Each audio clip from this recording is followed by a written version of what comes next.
Imagine an entire town vanishing without a trace. Not a single body, not a single clue. Not even a scream heard by anyone alive. Before we dive in, tell me where you're watching from, what time it is, and don't forget to like, share, and subscribe if you love deep mysteries told in a cinematic style. Now, let's begin. The story of Roanoke is not just a chapter in history.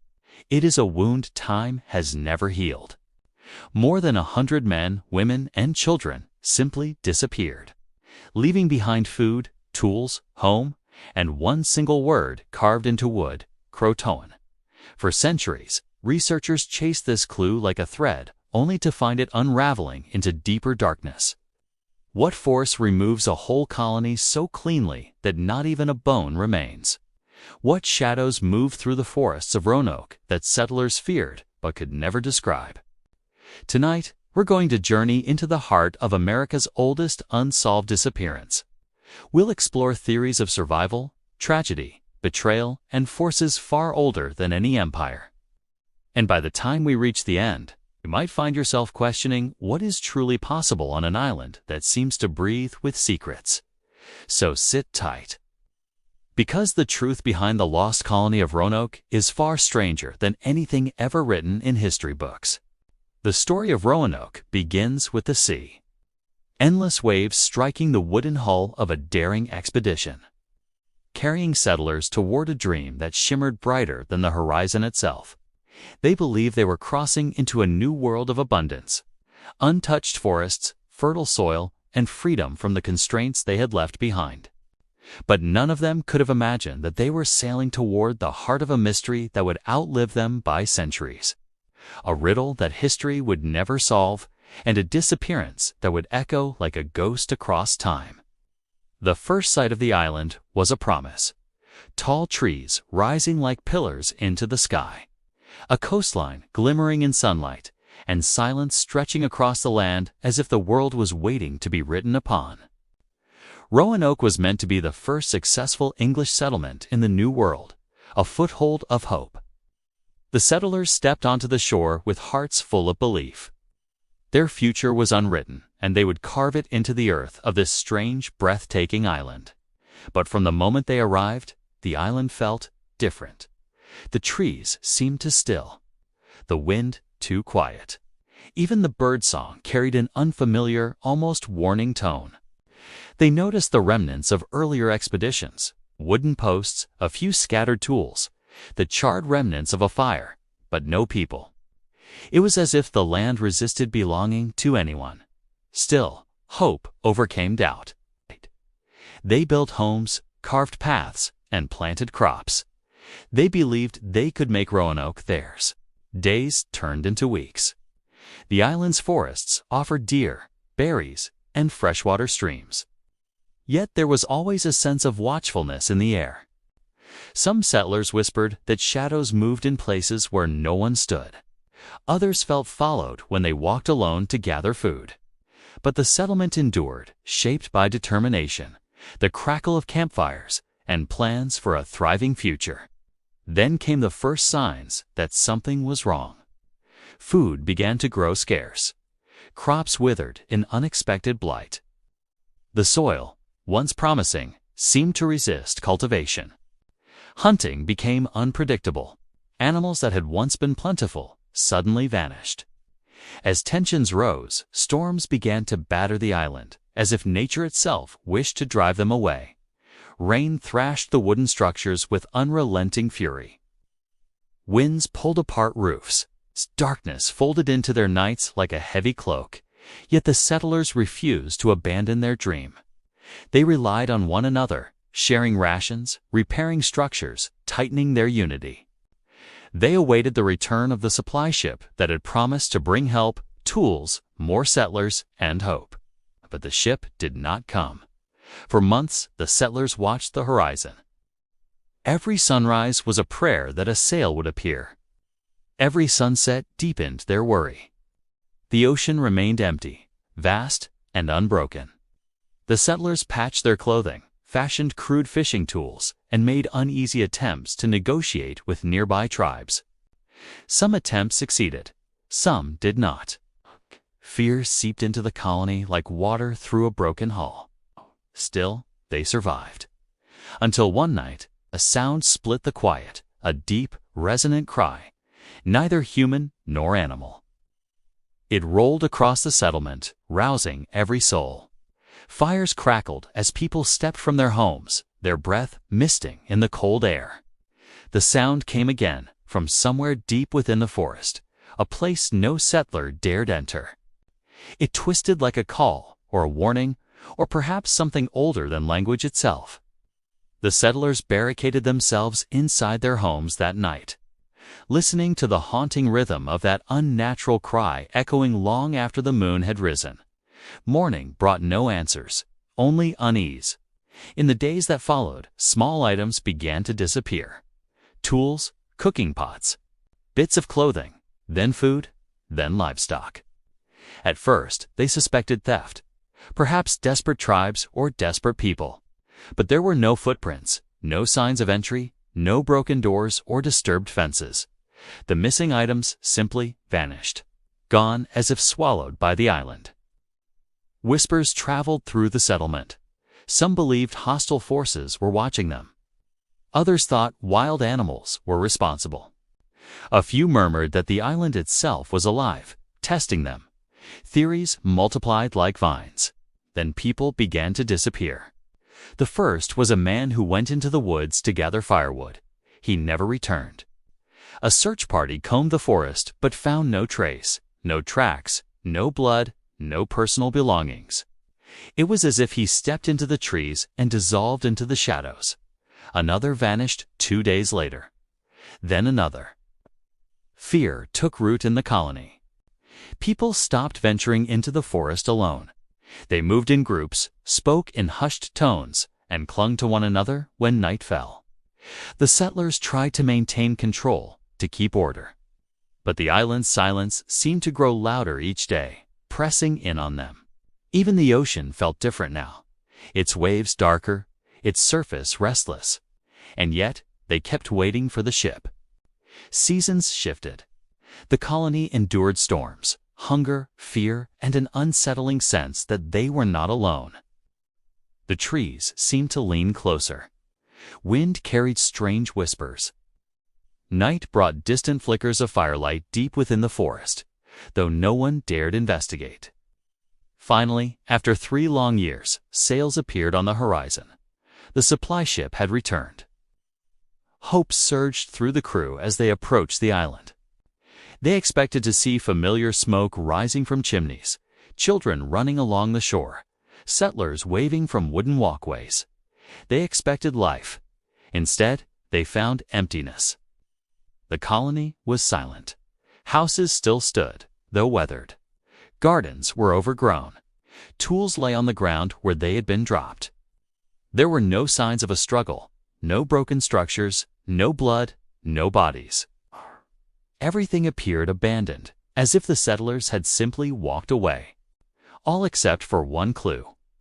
A single word carved into a wooden post: CROATOAN. The letters were deep, deliberate, carved with purpose. No cross.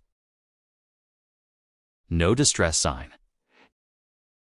Just one word.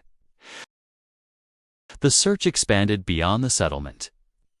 The crew circled the island, explored the coastline, paddled the river, and scanned every tree line.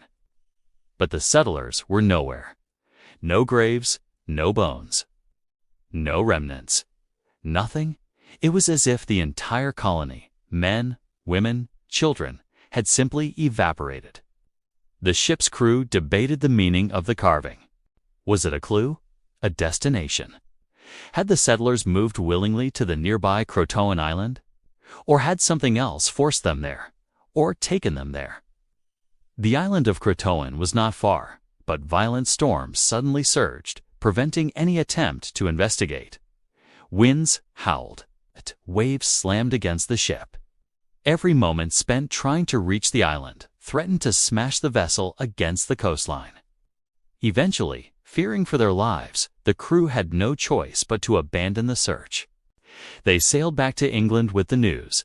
The Roanoke Colony was gone. All of it, without a trace. Stories spread across the world. Speculation grew. Some whispered of assimilation with local tribes. Others believed hostile groups had wiped them out. But none of these explanations fit the evidence. No remains, no wreckage, no signs of violence. Theories turned darker.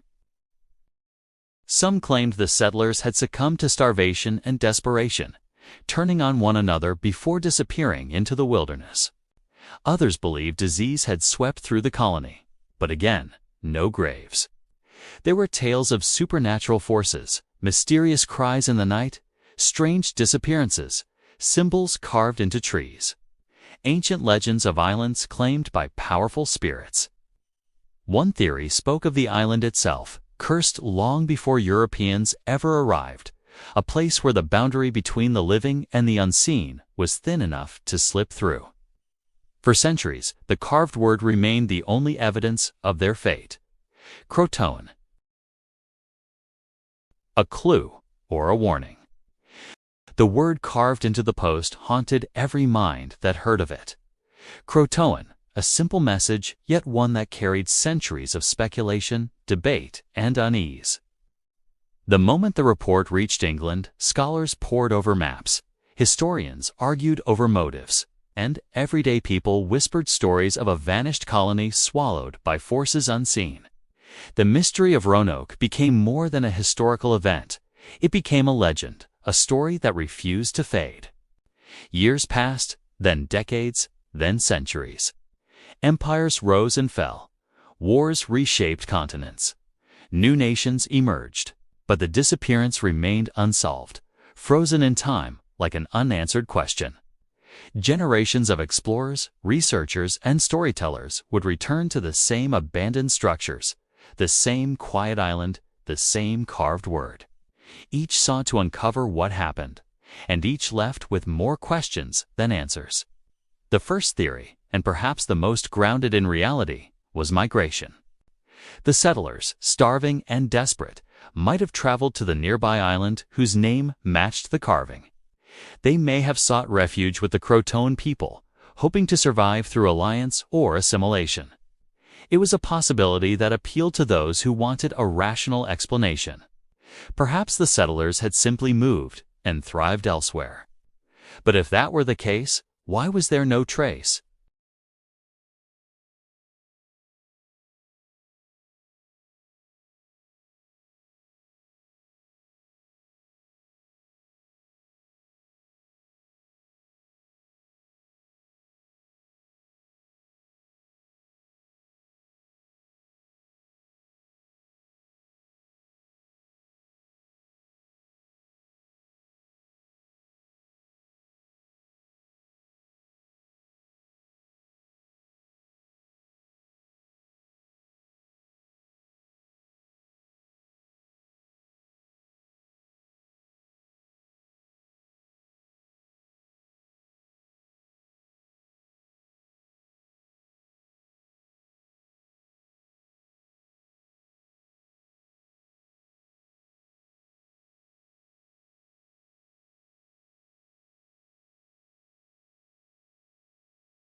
As investigators wrestled with these questions, more unsettling discoveries surfaced in historical writings. Stories told by Native American tribes described ghost folk, pale-skinned strangers who appeared at the edge of their villages, speaking an unfamiliar language, starving and disoriented. Sometimes they approached in peace, other times in desperation. These stories hinted at survival, but also at scattering.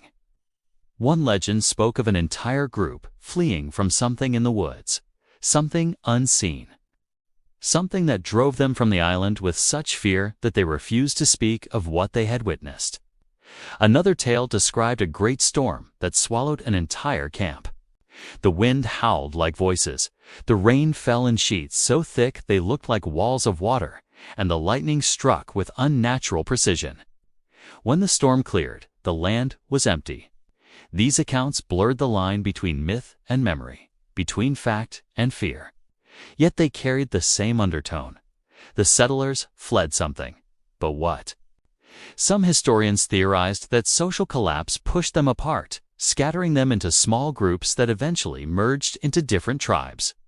But this did not explain the lack of remains, nor the eerie consistency of tribal stories describing unnatural events surrounding the colony. In time, the mystery took a more psychological form. Researchers began to consider the human mind, isolation, starvation, and desperation. Perhaps the colony dissolved under invisible pressures, fear, paranoia, the weight of survival. Perhaps they fled into the wilderness, died individually, and left no trace. But such theories could not account for the carving. It remained deliberate, calm, purposeful. Someone carved CROATOAN with intent, not panic. So why leave a clue if it led nowhere? The deeper researchers studied Roanoke, the more the island behaved like a puzzle designed not to be solved. Every clue pointed to another clue. Every answer spiraled into another question. And the absence of evidence became the strongest evidence of all. Some modern theorists consider a more extraordinary possibility, that the settlers encountered something unknown, an environmental anomaly, an atmospheric event, a natural phenomenon not yet understood. Strange lights reported in later centuries, unusual weather patterns, electromagnetic disturbances. These elements sparked theories of portals, vortexes, and unexplained disappearances similar to other mysterious regions across the world. These ideas sit at the edge of science, dismissed by many yet compelling to others. After all, what explanation fits a disappearance so total, so absolute, so resistant to time and investigation? Whatever happened, it happened quietly. No screams, no destruction, no struggle, just a colony, gone. And so Roanoke remains frozen in the collective imagination, a reminder that not all mysteries can be solved, that some stories stretch beyond the boundaries of history and into the realm of the unknowable. The disappearance lingers like a ghost, whispering through time, reminding us of the thin veil between the known world and the secrets it keeps. Today, the island stands silent again. Trees have reclaimed the land. Grass grows over the footprints of the vanished colony. The sea continues its endless rhythm, washing the shores where settlers once walked. Visitors describe the island as calm, yet heavy, as if the past is watching, as if the land remembers what happened even when humanity does not. And somewhere beneath that canopy of trees, beneath the shifting soil and the ancient roots, the truth remains buried. Maybe the earth holds the final chapter. Maybe the ocean does. Maybe time itself guards the secret. The only clue left to history is the single word carved with care, as if meant to guide, or perhaps to warn. CROATOAN, a word that has echoed across centuries, refusing to fade. A mystery that has resisted every answer. And a reminder that some stories remain unfinished, suspended between fact and legend, waiting for the day when the island chooses to reveal what truly happened to the lost colony of Roanoke.